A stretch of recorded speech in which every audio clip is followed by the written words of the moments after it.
Bonjour à tous, nous nous retrouvons pour un nouveau numéro de l'ABC de la foi dans lequel nous allons parler d'une des périodes de l'année liturgique, le carême. Il y a plein de façons d'aborder ce moment et je suis allée vous demander ce que vous en pensiez. Merci encore d'accepter de nous livrer vos réflexions, parfois très spontanées, d'autres fois longuement réfléchies. On vous écoute. Le mot carême, le carême, on est censé faire un effort, hein. Oui, pour se nettoyer aussi. C'est plus difficile ça, moi c'est pas un mot que j'adore ça, voilà. Je préfère l'avant finalement. Alors le carême, pour moi, c'est l'attente de la mort et de la résurrection de Jésus. C'est l'accomplissement de l'avant d'une certaine manière, parce que déjà dans l'avant, nous attendons la naissance. Et plus encore, dans le carême, nous attendons ce par quoi il nous sauve, ce qui fait si j'ose dire, sa grande spécificité. Donc c'est une attente, effectivement, que l'on dit d'habitude s'accompagner de privations, de difficultés qu'on se crée pour purifier notre cœur. Mais c'est aussi pour moi, je pense avoir vécu ça dans mon travail avec des enfants, c'est le chemin de la joie. Voilà, pour moi, carême, qu'est-ce que c'est ? C'est une réflexion profonde sur la souffrance du Christ, et participer à cette souffrance, c'est de se priver de quelques plaisirs et quelques joies, et on reste comme ça en communion avec lui. Alors le carême, pour moi, c'est un temps d'attente de la résurrection du Christ. C'est à première vue, quand on arrive au carême, quelque chose qui ne nous réjouit pas énormément, parce qu'on sait qu'il va falloir se prendre en main et faire des sacrifices, des efforts, se mettre vraiment en condition pour accueillir cette résurrection du Christ. Et en même temps, c'est pour nous un vrai temps de ressourcement et de plongeon dans notre foi et de revenir aux bases, à l'essentiel, et se dire qu'est-ce que je peux faire pour préparer cette belle fête de Pâques. Bon, j'ai bien retenu la réaction de la première personne interviewée. Quand on entend carême, on ne saute pas forcément de joie. Certains même ont faim rien que d'entendre ce mot qui est associé au jeûne et à la pénitence. Alors, d'où vient le carême et que sommes-nous invités à vivre pendant cette période ? Le carême, c'est l'appellation simplifiée du latin quadragesima. Dies est sous-entendu. Donc, le 40e jour avant Pâques. C'est en effet le temps de préparation annuelle à la célébration de la résurrection du Christ à Pâques. La durée de 40 jours du carême fait en particulier référence aux 40 années qu'a passé le peuple d'Israël dans le désert entre sa sortie d'Égypte et son entrée en terre promise. Elle renvoie aussi aux 40 jours passés par le Christ au désert entre son baptême et le début de sa vie publique. Ce chiffre de 40 symbolise les temps de préparation à de nouveaux commencements. Cette période est marquée par la pénitence et par l'appel à la conversion. Le mercredi des cendres marque ainsi l'entrée en carême. À l'occasion de la célébration des cendres, le prêtre trace avec la cendre un signe de croix sur le front de tous les fidèles en les appelant à se convertir et à croire à l'Évangile. La cendre est un symbole très fort dans l'Ancien Testament. Elle représente à la fois le péché et la fragilité de l'homme qui était poussière et qui redeviendra poussière. Dans la Bible, se couvrir de cendre, c'est à la fois exprimer sa douleur au sein de l'épreuve, mais c'est aussi manifester sa conscience et son regret du péché et signifier son espérance dans la miséricorde de Dieu. Le prophète Joël exprime magnifiquement l'esprit de l'entrée dans le carême. Revenez à moi de tout votre cœur, dans le jeûne, les larmes et le deuil. Déchirez vos cœurs et non pas vos vêtements, et revenez au Seigneur votre Dieu. Ces 40 jours sont en effet orientés vers la conversion, donc le retour à Dieu. Mais si vous comptez bien, vous devez vous rendre compte que du mercredi des cendres à Pâques, il y a davantage que 40 jours. Pourquoi ? Eh bien parce que les dimanches de ce temps liturgique demeurent des jours de fête, où on continue de célébrer la résurrection du Christ. Ils ne comptent pas dans les 40 jours. C'est pour cela que le carême commence le mercredi des cendres, mercredi avant le premier dimanche du carême. Dans l'Église, pendant les célébrations, beaucoup de détails nous montrent la particularité du carême. La couleur liturgique est le violet. C'est la même couleur pour l'Avent, pour la liturgie des défunts, pour les messes de pénitence et le sacrement de réconciliation. Le violet exprime, comme les 40 jours, la préparation, l'attente de la rencontre avec le Christ et la conversion. Pendant le carême, on ne dit pas l'Alléluia avant l'Évangile. On jeûne en fait d'Alléluia jusqu'à la veillée pascale. L'Alléluia est remplacé par un chant d'acclamation de l'Évangile pour teinter notre louange d'une nuance un peu plus grave. La décoration de fleurs à l'autel est en principe interdite en carême, à l'exception du 4e dimanche de carême. Ce dimanche s'appelle le dimanche de l'Aétaré, soit dans la joie.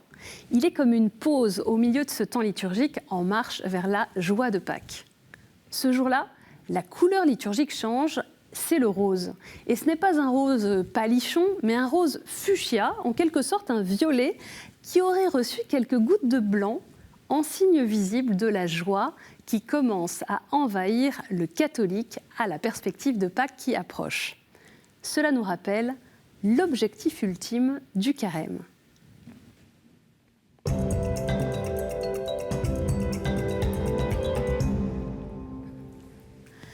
Le carême nous conduit, nous prépare donc au sommet de l'année liturgique, la fête de Pâques, sommet de la foi chrétienne. Car Christ est notre vie. Durant le temps du carême, nous sommes appelés à suivre le Christ qui a passé 40 jours dans le désert, poussé par l'Esprit Saint. L'Église s'unit chaque année par les 40 jours du grand carême au mystère de Jésus au désert, nous dit le catéchisme de l'Église catholique. Au désert, le Christ mène un combat spirituel dont il sortira victorieux. À sa suite, il ne s'agit pas seulement de faire des efforts par nos propres forces humaines, mais de laisser le Christ nous habiter pour faire sa volonté et nous laisser guider par l'Esprit.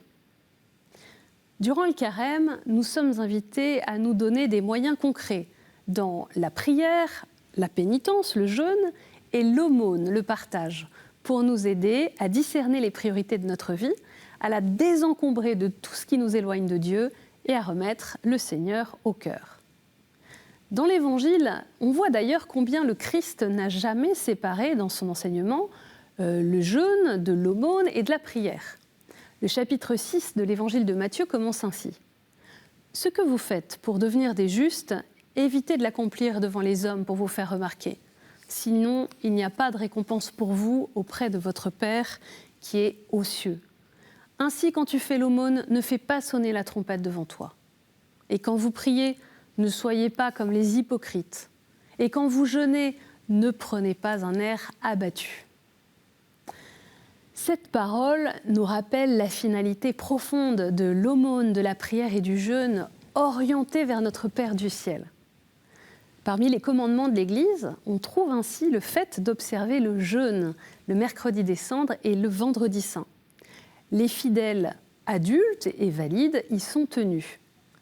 Les autres vendredis de carême sont des jours d'abstinence et le carême, dans son ensemble, est une période d'ascèse, de renoncement volontaire. Ces 40 jours sont pour tous les baptisés le temps de la conversion qui prépare à la grande fête pascale. Le temps du carême incite à une mise à l'écart pour faire silence et être ainsi réceptif à la parole de Dieu.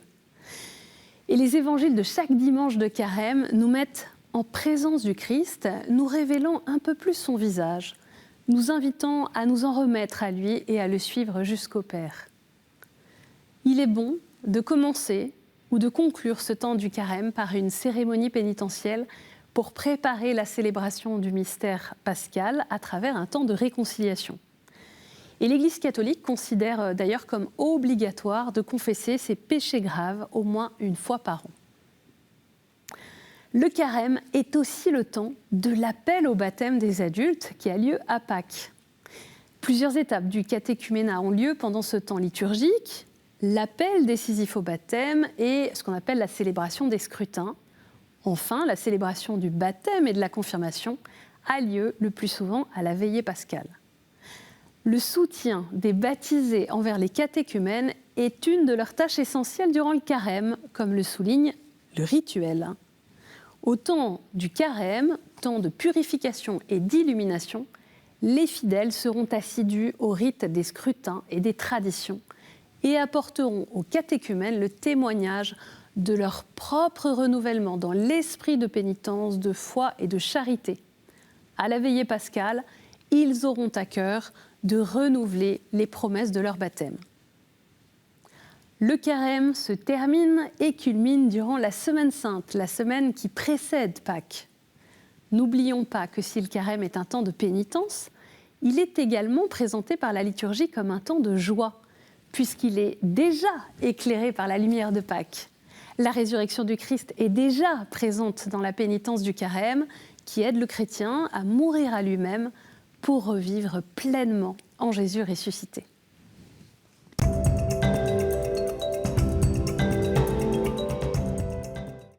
Le carême est donc un temps favorable pour la prière, le jeûne, le partage.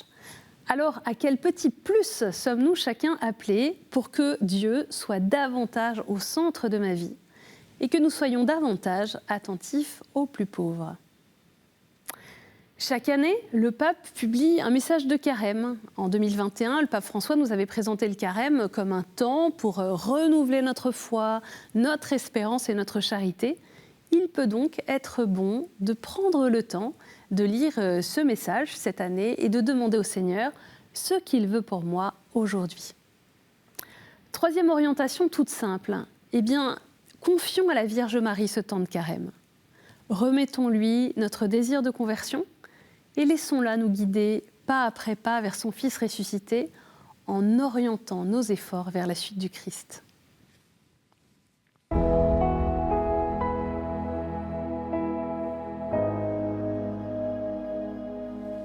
Au nom du Père et du Fils et du Saint-Esprit.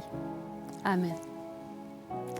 Sois béni, Seigneur, pour le temps du carême que tu nous donnes chaque année comme un temps de conversion, de prière et de partage pour nous préparer à célébrer ta résurrection. Que la prière de Marie nous soutienne et garde nos regards fixés vers le ressuscité et la lumière de Pâques. Amen. Voilà, merci d'avoir suivi cette émission que vous pouvez retrouver bien sûr sur notre site internet ktotv.com, sur notre appli et les réseaux sociaux. On se retrouve la semaine prochaine pour un nouvel épisode de l'ABC de la foi. Que le Seigneur vous bénisse.